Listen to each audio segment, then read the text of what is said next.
আল্লাহর আদালতে মাকামে মাহমুদে সিজদায় পড়ে বলবো, আল্লাহ আমার উম্মতের বাঁচাও, আমার একটা উম্মত যেন জাহান্নামে না যায়, আমার উম্মত গুলো বাঁচাও। ও মদিনার আশিক, ওই মদিনার নবীর সুন্নত মানো, দরুদ শরীফ পড়ো, সব সময় ওযুর সাথে থাকো, নামাজ পড়িয়া দরুদ পড়তে পড়তে ঘুমাও। একবার দেখবা মদিনাওয়ালা নবীর সাথে তোমার ঘুমের ঘরে মোলাকাত হয়ে যাবে। দিলের মধ্যে তামান্না তৈরি করো, মদিনার রওজায় গিয়া নবীরে সালাম জানাবো, বাইতুল্লাহর গিলাফ ধরে ধরে লাব্বাইক বলবো। কারণ মদিনা নামটা যখন আশিকের সিনায় লাগে, চোখের পানি আর ধরে রাখা অসম্ভব হয়ে যায়। মদিনা নাম কত সুন্দর,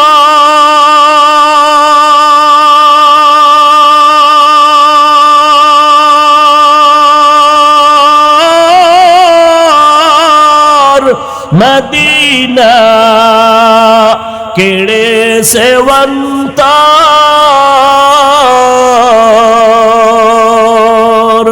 পাখির নাই ডানা থাকলে যেতাম মদিনায়, মদিনা যাইতে পারলাম না, মদিনা দেখতে পারলাম না, মদিনা যাইতে পারলাম না।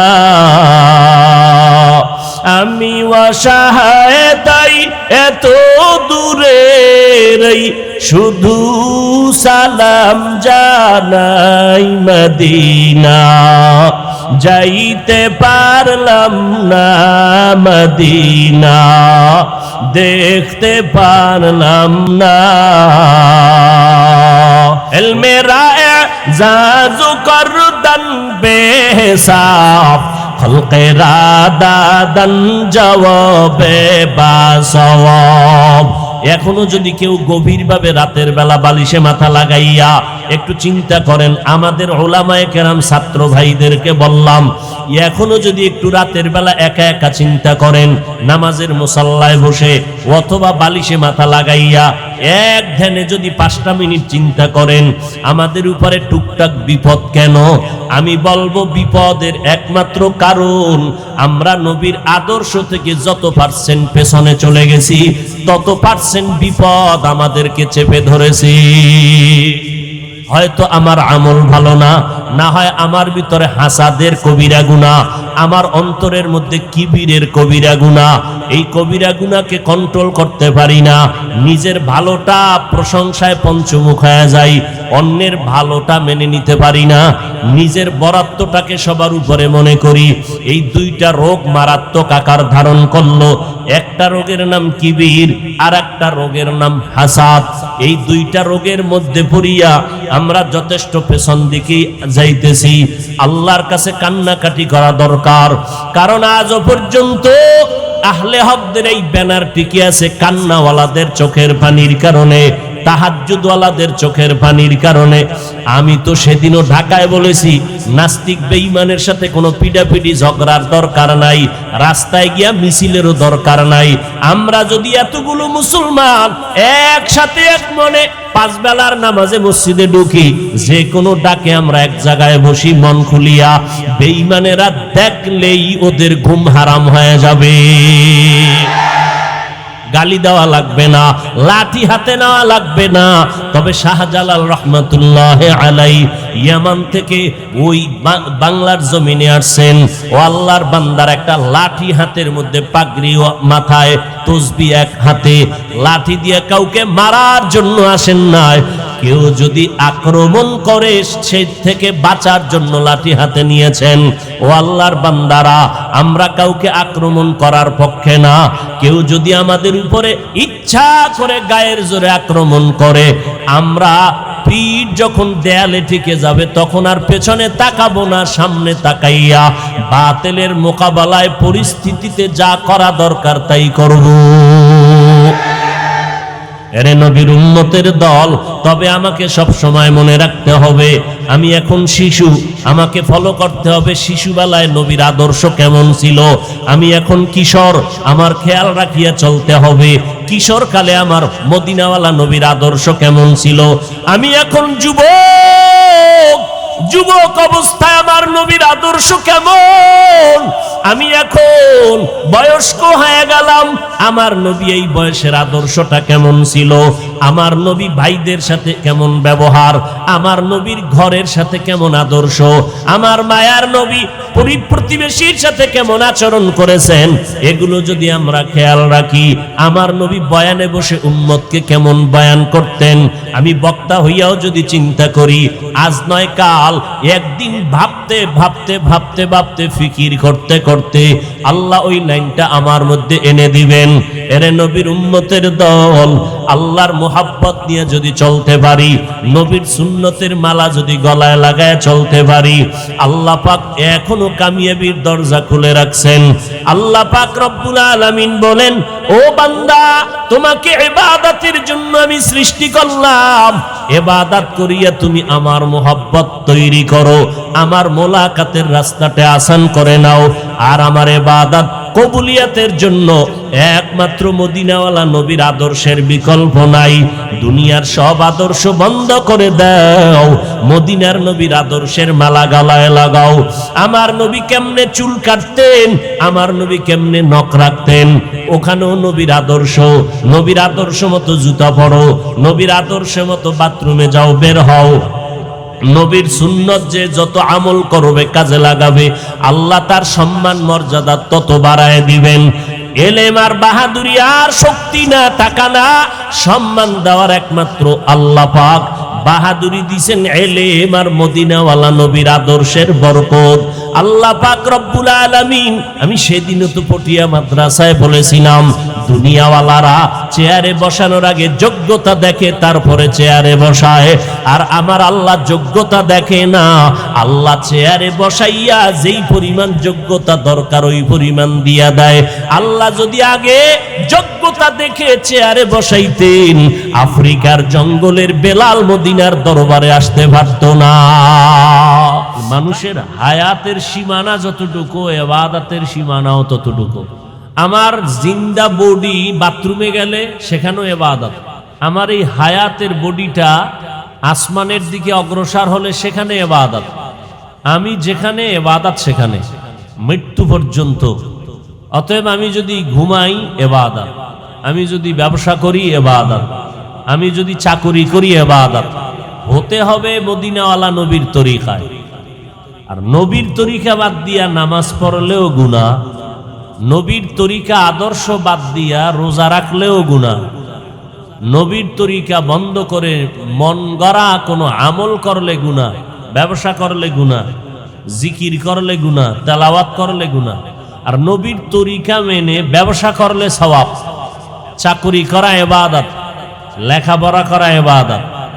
একমাত্র শুধুমাত্র কেবলমাত্র নবীর তরিকা, আর কারো তরিকা বা আদর্শ মানার কোনো সুযোগ নেই। কেন? পৃথিবীর সমস্ত মানুষের মন গড়া তৈরি করা আদর্শ নাপাক, একমাত্র মদিনাওয়ালা নবীর আদর্শই হলো পাক। অন্যান্য মানুষ বহু আদর্শ জন্ম দিয়া এরপরে বাজারে বিক্রি করেছে, কিন্তু এই আদর্শের দ্বারা মানুষকে শান্তি দিতে পারে নাই। কেন? ও মানুষটা নিজেই অশান্ত পরিবেশে বসবাস করে। মানুষের দিমাগ নাপাক, চোখ নাপাক, হাত নাপাক, খায় নাপাক, হারাম খাদ্য দ্বারা শরীরের রক্ত গোশত নাপাক। আব্রাহাম লিঙ্কনের আদর্শ নাপাক, মাও সেতুনের আদর্শ নাপাক, লেনিন কালমার্সের আদর্শ নাপাক, পৃথিবীর সমস্ত মানুষের আদর্শ নাপাক। কেন? মানুষটাই নাপাক, খায়ও নাপাক, দিমাগ নাপাক। আবার সেই খাদ্যের পরে যদি আবার মদের বোতল নিয়ে দৌড়ায়, তাহলে বিবেক আরো নষ্ট, সেই নষ্ট বিবেকের থিওরিও নষ্ট। এজন্য রাষ্ট্রীয় সংবিধান সংশোধনী আনে। ভারতের রাষ্ট্র পরিচালনার সংবিধান আছে, বাংলাদেশ রাষ্ট্র পরিচালনার সংবিধান আছে, প্রত্যেকটার সংশোধনী আনার জন্য আলাদা টিম গঠন করা আছে। পেছনের গুলো দুর্বল, সামনে আপডেট করো। কেন? আরো নতুন কিছু যোগ করো, বিয়োজন করো, সংযোজন করো। মদিনার আদর্শ কেমন? কিয়ামত পর্যন্ত মুহাম্মদের আদর্শ চলবে, এর কোনো সংশোধনী লাগবে না। কোন ইসলামের ব্যানার লাগায় কোনো টুপিওয়ালা নামদারিরা যদি বলে সেই মদিনার ওল্ড মডেলের আদর্শ একটু এখন আর চলে না, একটু মডিফাই করা দরকার, মডেলিং করা দরকার, তখন ওই টুপিওয়ালা ইসলামের ব্যানারওয়ালা মুনাফিককে জুতা উঁচু করে দেখাও যে মদিনার আদর্শ নয়, তোর বিবেকটাকে সংশোধনী করা দরকার। মদিনার আদর্শের সংশোধনী লাগবে না, এটা সিল লাগায় দিয়েছেন সংশোধনবিহীন। আল্লাহ এমন সিল মেরেছেন কিয়ামত পর্যন্ত কলম ধরার কোনো অধিকার নাই। আল ইয়াউমা আকমালতু লাকুম দীনাকুম ওয়া আতমামতু আলাইকুম নি'মাতি ওয়া রাদিতু লাকুমুল ইসলাম দীনা। বিদায় হজের ভাষণ আল্লাহ আয়াত নাজিল করে জানায় দিলেন, পয়গম্বর আপনার উপরে আমার বিধানকে কমপ্লিট করে দিলাম, সিল লাগায় দিলাম। কিয়ামত পর্যন্ত আপনার এই প্রেসক্রিপশন অনুযায়ী জমিনের উম্মত চলবে, কোনো পরিবর্তন লাগবে না, সংশোধনী লাগবে না। মুহাম্মদের আদর্শই পাক। কেন? মুহাম্মদ নিজেই পাক। কেমন পাক? রাহমাতুল লিল আলামিন, এমন একজন নবী যার জিন্দেগিতে কখনো 63 বছর হায়াতে একটা মিথ্যা কথাও বলেন নাই,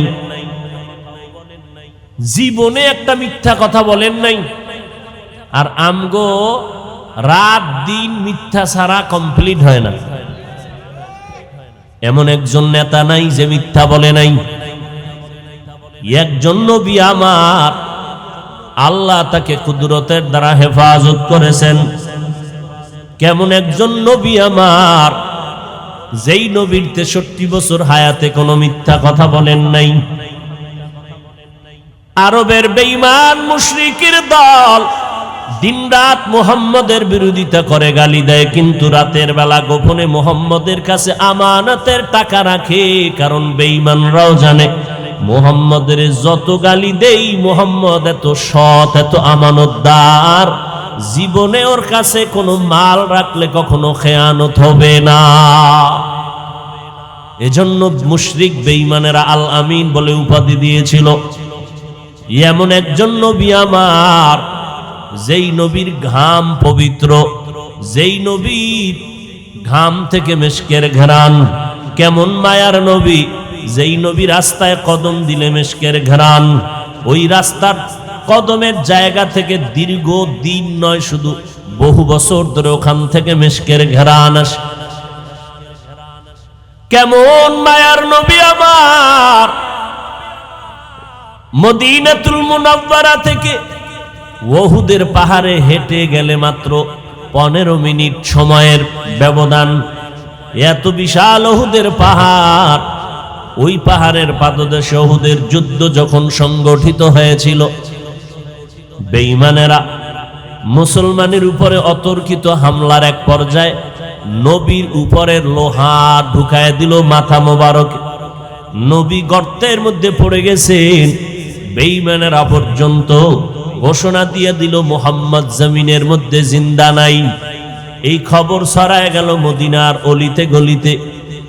ও পার্শ্বে হযরতে আলী রাদিয়াল্লাহু তাআলা আনহু দাঁড়ানো, পয়গম্বরের হাত মুবারক ধরে উঁচু করে নবীর হাঁটাইয়া হাঁটাইয়া কষ্ট করে করে উহুদের পাহাড়ের পাদদেশে একটা বড় পাথরের খণ্ড, ওখানে নবীকে বসালেন। নবীর শরীরটা রক্তে রঞ্জিত করা, নবী ওখানে বসছেন। যুদ্ধ বিরতি হয়ে গেল।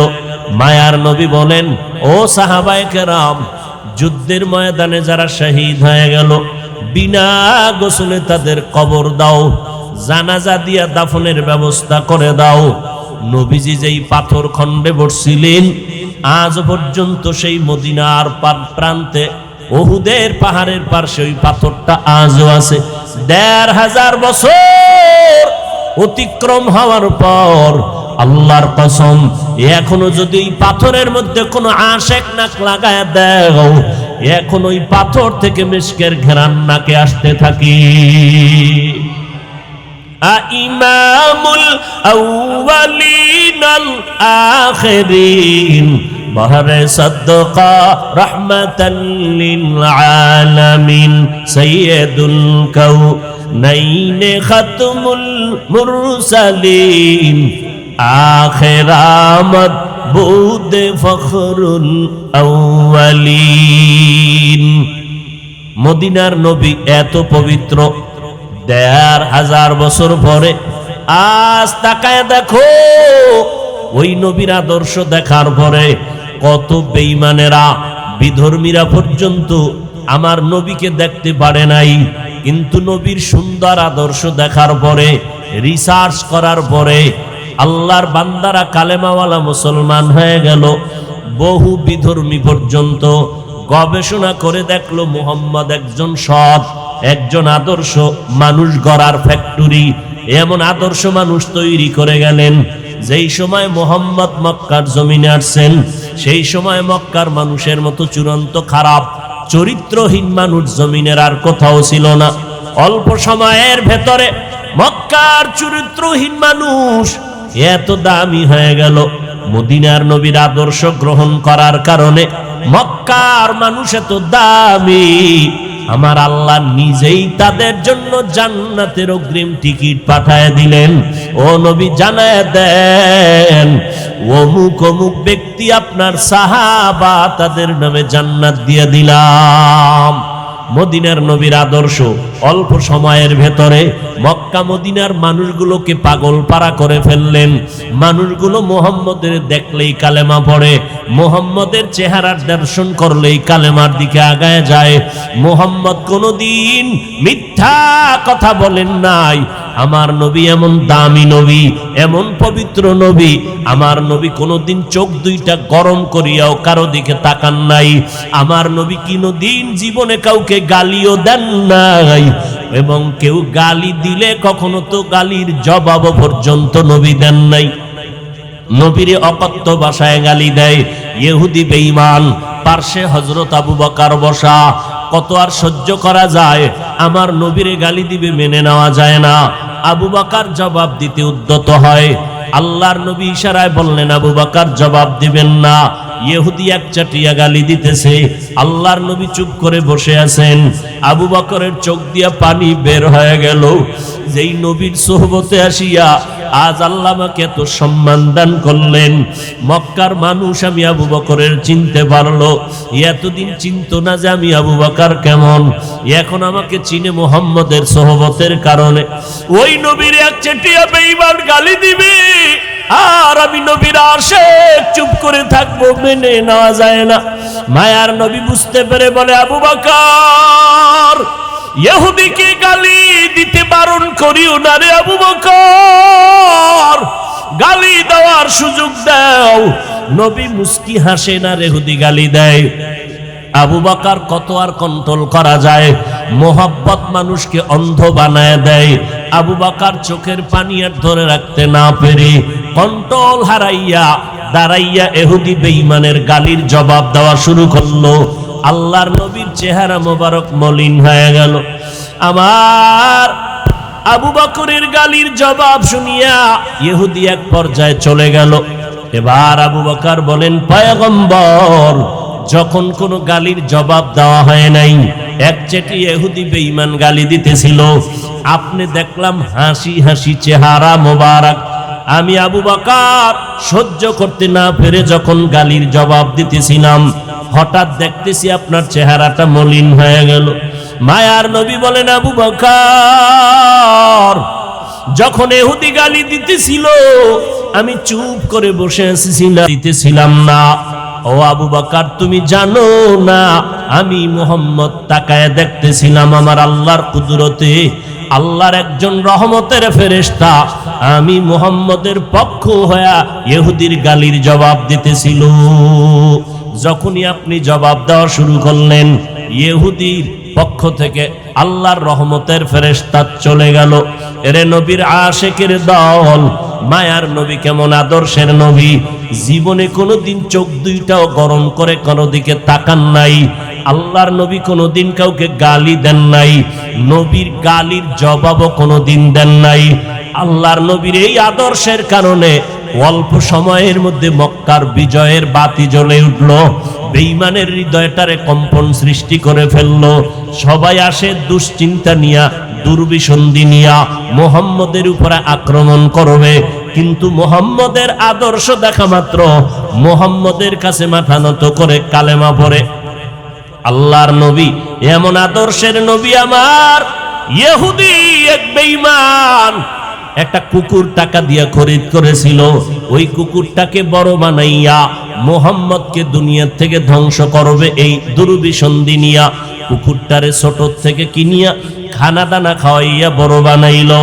বড় বানানোর পর এক সময় যখন কুকুর অন্যকে আক্রমণ করার শক্তি হয়ে গেল, ইহুদি এবার নিয়ত করিয়া পয়গম্বরের দরবারে গেল দাওয়াত দিতে। তাফসীরে জালালাইনের ভেতরে টিকার মধ্যে ঘটনা আছে, ওয়ামা আরসালনাকা ইল্লা রাহমাতাল লিল আলামিন।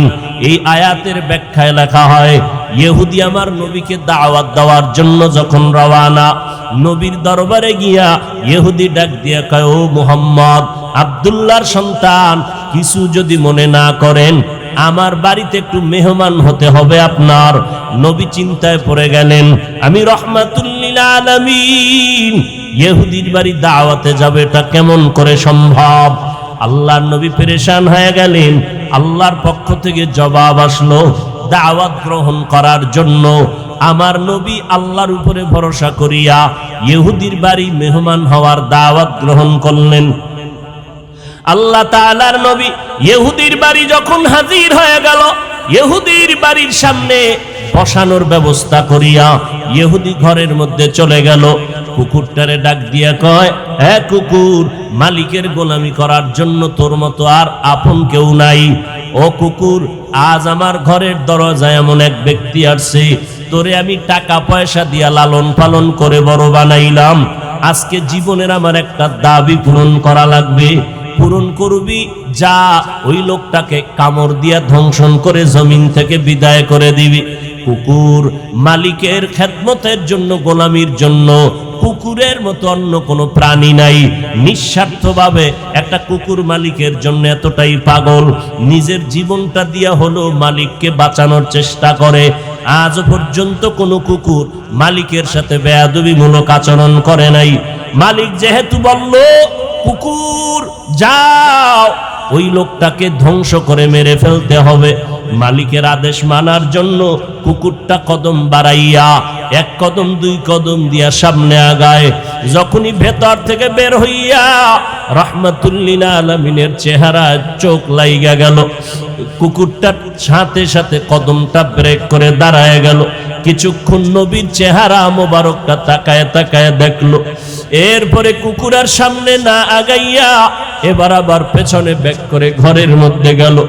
ইহুদি ডাক দিয়া কয়, রে কুকুর, আমার টাকায় তোরে বড় বানাইলাম, আজ আমার কথা মানবি না, যা, তোকে মারতেই হবে, না হয় তোর আজ বিদায়।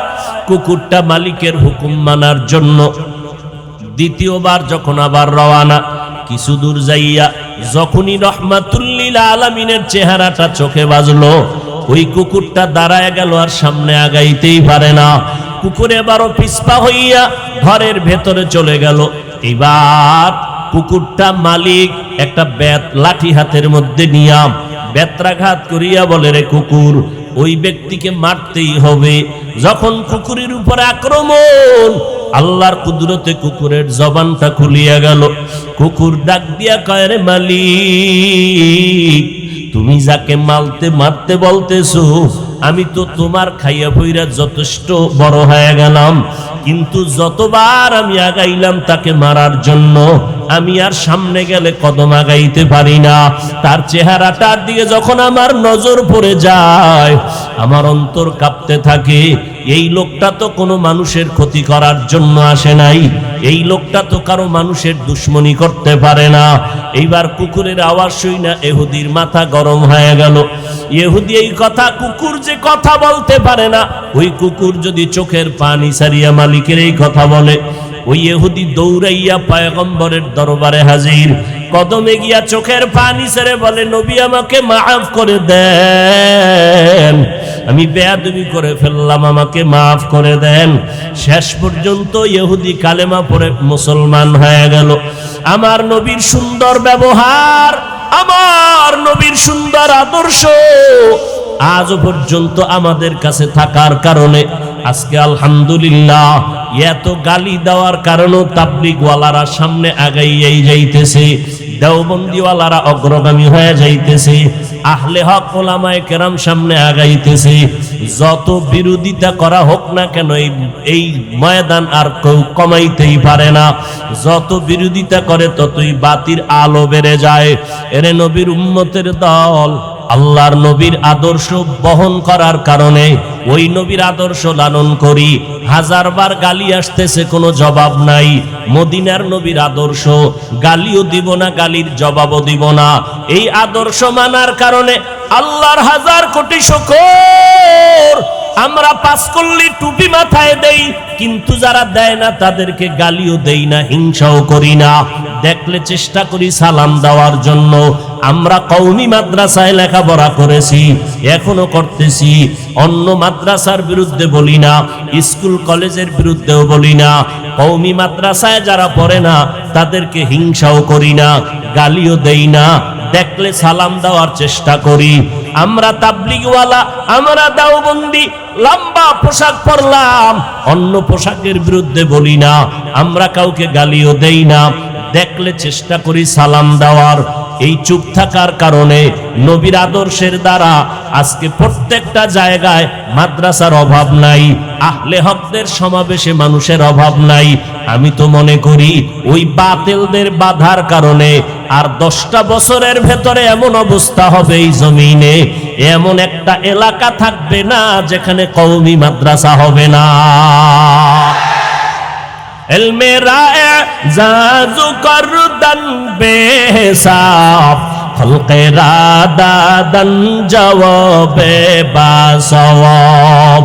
এখনো যদি কেউ গভীরভাবে রাতের বেলা বালিশে মাথা লাগাইয়া একটু চিন্তা করেন, আমাদের ওলামায়ে কেরাম ছাত্র ভাইদেরকে বললাম, এখনো যদি একটু রাতের বেলা একা একা চিন্তা করেন, নামাজের মুসাল্লায় বসে অথবা বালিশে মাথা লাগাইয়া এক ধ্যানে যদি 5টা মিনিট চিন্তা করেন, আমাদের উপরে টুকটাক বিপদ কেন?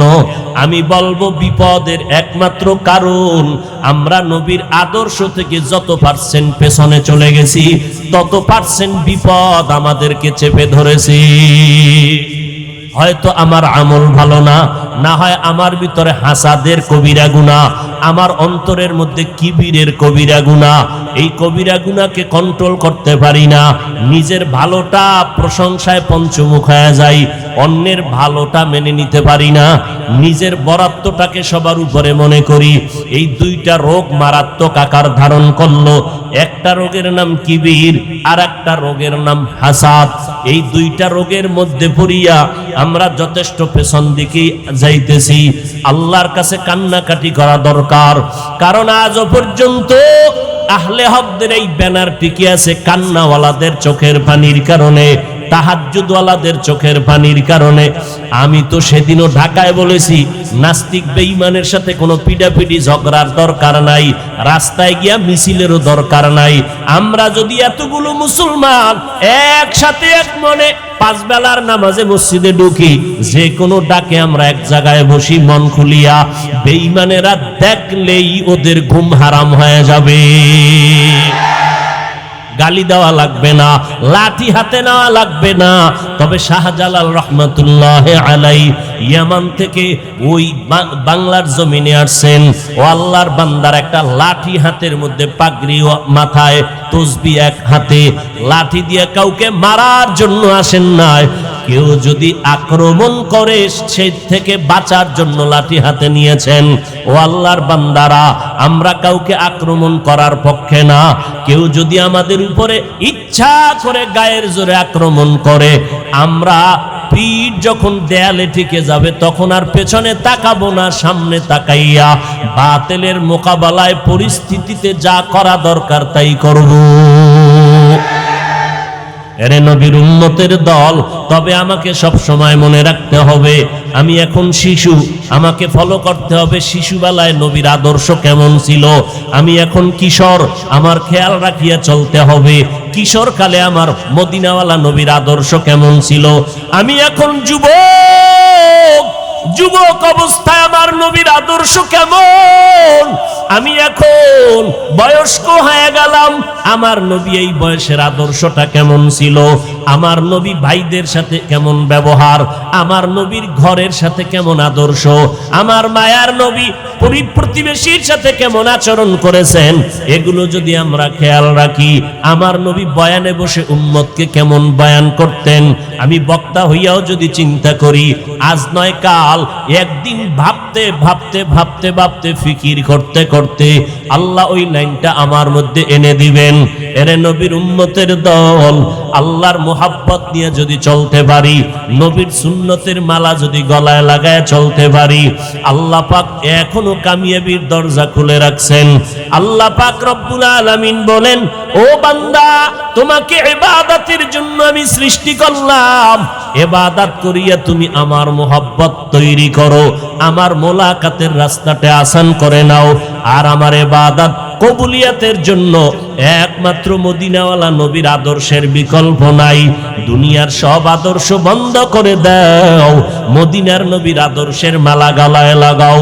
আমার নবী কেমনে চুল কাটতেন, আমার নবী কেমনে নখ রাখতেন, ওখানেও নবীর আদর্শ। নবীর আদর্শ মতো জুতা পরো, নবীর আদর্শ মতো বাথরুমে যাও, বের হও। নবীর সুন্নত যে যত আমল করবে, কাজে লাগাবে, আল্লাহ তার সম্মান মর্যাদা তত বাড়ায় দিবেন। এলেম আর বাহাদুরি আর শক্তি না, টাকা না, সম্মান দেওয়ার একমাত্র আল্লাহ পাক। বাহাদুরি দিছেন এলেম আর মদিনাওয়ালা নবীর আদর্শের বরকত। আল্লাহ পাক রব্বুল আলামিন, আমি সেদিনও তো পটিয়া মাদ্রাসায় বলেছিলাম, দুনিয়াওয়ালারা চেয়ারে বসানোর আগে যোগ্যতা দেখে, তারপরে চেয়ারে বসায়। আর আমার আল্লাহ যোগ্যতা দেখে না, আল্লাহ চেয়ারে বসাইয়া যেই পরিমাণ যোগ্যতা দরকার ওই পরিমাণ দিয়া দেয়। আল্লাহ যদি আগে যোগ্যতা দেখে চেয়ারে বসাইতেন, আফ্রিকার জঙ্গলের বেলাল মদিনার দরবারে আসতে পারত না। কাবেলিয়ত দাদেউরা শর্ত নিস বলকে শর্ত কাবেলিয়ত দাদেউ। মদিনার নবীর আদর্শ। এরে নবীর উম্মতের দল, আমার নবীর সুন্নতকে যে যত মাথার মুকুট মনে করবে, তার মর্যাদা তত বেড়ে যাবে। ইমাম মালিক রহমাতুল্লাহ আলাইহি মদিনাতুল মুনাওয়ারায় দীর্ঘ জীবন কাটায় দিলেন। কোনদিন মদিনার অলিতে গলিতে জুতা পরে না, কারণ নবীর কদম মোবারক কোন জায়গায় লাগছে। আমি ইমাম মালিক মদিনার জমিনে জুতা পরিধান করে চলবো না। নবীজির মুহাব্বত জুতা পরিধান করে না ইমাম মালিক। এটা চূড়ান্ত মুহাব্বতের পরিচয়। মুহাব্বত মানুষকে অন্ধ বানাইয়া দেয়। সেই ইমাম মালিকের সাথে বারবার নবীর সাথে ঘুমের ঘরে জিয়ারত হয়, মোলাকাত হয়। ইমাম মালিক মক্কা যাবে, বাইতুল্লাহ দইরে একটু লাব্বাইক বলবে, আল্লাহর ঘরের কিনারায় 1 রাকাত নামাজ পড়বে, 1 লক্ষ রাকাত নামাজের সওয়াব পাবে। কিন্তু যাইতে বড় ভয়, আমি যদি মক্কায় গিয়া মরিয়া যাই, মদিনায় তো আমার কবর হবে না। কারণ নবীর সুন্নত তরিকা হলো, যেখানেই মরণ হবে ওখানে দাফন করে দাও। আমি মালিকের তামান্না, আমি মদিনার নবীর পার্শ্বে আমার এই জমিনে আমার দাফন হবে। কিন্তু মক্কা গিয়া যদি আসতে না পারি, মরিয়া যাই এই ভয়ে, ইমাম মালিক মক্কা যায় না হজের জন্য। নবীর মুহাব্বত তার অন্তরে গালেব হয়ে গেছে, জুতা পরিধান করে না। কারণ ওই মদিনার ধুলা বালু পর্যন্ত বুকে লাগা ইমাম মালিক মদিনার মুহাব্বতের ঘেরান পাওয়া যায়। ওরে নবীর আশিক উম্মতের দল, দল। আমার সমাজে নবীর আশিকের অভাব নাই রে যুবক, ও নবীর আশিকের দল। আমার নবীর থেকে আর কারো যদি ভালো আদর্শ পাও বলো, আমরা তার আদর্শ গ্রহণ করব, মদিনারটা বাদ দিয়ে দিব। নবীর তরিকা ছাড়া ভালো কোনো তরিকা থাকলে বলো, আমরা তারটা গ্রহণ করব, মদিনারটা বাদ দিব। কিন্তু ১৫০০ বছর হয়ে গেল, আমার মদিনার নবীর আদর্শ থেকে উত্তম আদর্শ কেউ বাজারে বিক্রি করতে পারে নাই, উত্তম আদর্শ উপহার দিতে পারে নাই। এই জন্য আল্লাহর নবীর আশিক পাগলেরা নবীর সুন্নত অনুযায়ী জীবনটা কাটায় গেলেন। নবীর সুন্নত অনুযায়ী জীবন কাটাইয়া যে যাই বলুক ওক দিকে কর্ণপাত করলেন না। কারণ মদিনাওয়ালা নবী আমার, ওই মদিনার রওজা মুবারকে হায়াতুন নবী, জিন্দা নবী, উম্মতকে এখনো নবী ভুলে নাই। আম্মা জান আয়েশা রাদিয়াল্লাহু আনহা বলেন, কিয়ামতের দিনের হালাতের কথা নবী স্মরণ করে আমার রুমের মধ্যে বসে বসে কান্না করেন। আমি জিজ্ঞাসা করলাম, নবী কেন কাঁদেন? বলে, ও আয়েশা, হাসরের ময়দানের ভয়ঙ্কর অবস্থা মনে পড়ে গেলে জন্য কাঁদি। এমন ভয়ঙ্কর হালাত হবে, নারী আর পুরুষ উলঙ্গ দাঁড়াবে, আপন আপন বলতে কেউ থাকবে না। নবীরা পর্যন্ত ভয়ঙ্কর হালাত দেখে কান্না শুরু করবেন। আম্মা জান বলে, নবী আপনি কি করবেন?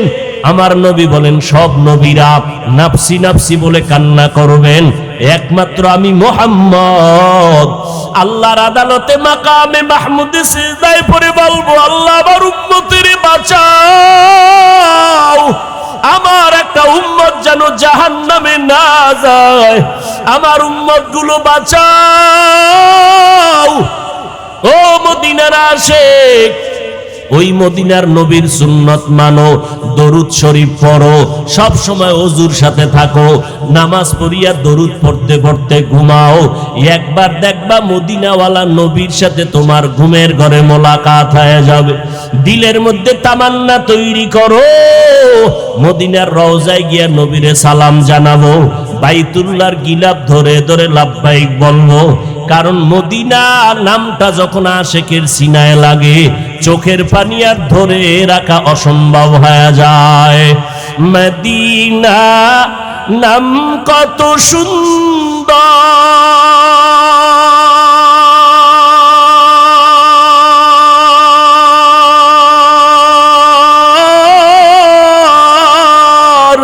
মদিনা কেড়ে সেবন্তর,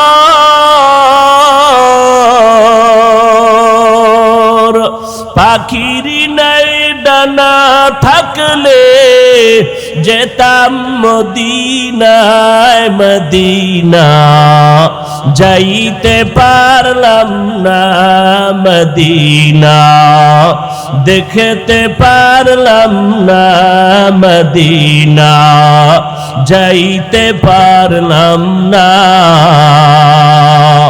আমি অসহায় তাই এত দূরে রই, শুধু সালাম জানাই, মদিনা যাইতে পারলাম না, মদিনা দেখতে পারলাম না। ও নবীর আশিক মদিনার উম্মতেরা, এখনো যদি ত্রুটি থাকে তওবা করার জন্য আমার আল্লাহ দরজা খুলে রাখলেন। ও বাবারা, এখনো তওবা করে নাও। ও পটিয়ার মুসলমান, পর্দার আড়ালের মা বোনেরা, নবীর সুন্নতের মালা গলায় লাগাও, আল্লাহর কাছে তওবা করো। জীবনে আর সুন্নতের বিপরীত লাইনে চলবা না। মা বাবার দোয়া নিয়া, ওলামায়ে আহলে হকদের পরামর্শ নিয়া সুন্নাত অনুযায়ী জীবনকে পরিচালনা করব। আল্লাহ সবাইকে তৌফিক দান করেন, আমিন। আলহামদুলিল্লাহি রাব্বিল আলামিন, والصلاة والسلام على سيد الأنبياء والمرسلين وعلى آله وأصحابه أجمعين. يا أرحم الراحمين، يا أرحم الراحمين، يا أرحم الراحمين. رب ارحمهما كما ربياني صغيرا. আল্লাহুম্মা ইন্না নাসআলুকা রিযাকা ওয়াল জান্নাহ ওয়া নাউযু বিকা মিন সাখাতিকা ওয়ান নার। আল্লাহুম্মা ইন্নাকা আফুউন কারীম তুহিব্বুল আফওয়া ফা'ফু আন্না। আল্লাহুম্মা বারিক লানা ফি রাজাবা ওয়া শাবান ওয়া বাল্লিগনা রমাজান। ইয়া আল্লাহ, দোয়া কবুলের সময় আমরা গুনার বোঝা নিয়ে হাত তুলেছি। ওলামায়ে কেরাম, তালিবুল ইলম, এই পটিয়ার মুসলমানেরা, যুবক ভাই, ছাত্র ভাই, ব্যবসায়ী, চাকরিজীবীরা আপনার দরওয়াজায় হাত তুলেছেন। মেহেরবানি করে আমাদের জীবনের গুনাহ মাফ করে দেন। আয় আল্লাহ, আয়োজন কবুল করে নেন। আয় আল্লাহ, পটিয়ার বাণী মুফতি আজিজুল হক রাহমাতুল্লাহ আলাইহির কবর জান্নাতের বাগান বানায় দেন। আয় আল্লাহ, মাদ্রাসার খেদমত করে যারা কবরস্থ সবাইকে জান্নাতের মাকাম উঁচু করে দেন। আয় আল্লাহ, আমরা যারা হাত তুলেছি সবাইকে দ্বীনের খাদেম বানায় দেন। এলাকায় সুন্নতের বাতি জ্বালায় দেন। আমার কলিজার প্রত্যেকটা যুবকের সিনায় হেদায়েতের নূর দান করেন। পর্দার আড়ালের মা বোনদের আবেদা বানায় দেন। আহলে হকের ব্যানারে উলামায়ে কেরামদের কবুল করে নেন। আয় আল্লাহ, আমাদের অন্তর থেকে রিয়া, হাসাদ, কিবির দূর করে ইখলাস দান করেন। আয় আল্লাহ, ইলম, হিলম, হিকমত, আমলে বরকত বাড়ায় দেন। আয় আল্লাহ, আদবওয়ালা, বিনয়ী জিন্দেগি দান করেন। সুন্নতওয়ালা জিন্দেগি দান করেন। কামিয়াবির সাথে মাহফিল কবুল করে নেন। আয় আল্লাহ, নবীর উম্মত হইয়া মিলে মিশে মোহাব্বতে চলার তৌফিক দান করেন। হাসাদ থেকে আমাদেরকে হেফাজত করেন। নবীজির রওজা বাইতুল্লাহ জিয়ারতের তৌফিক দান করেন। আয় আল্লাহ,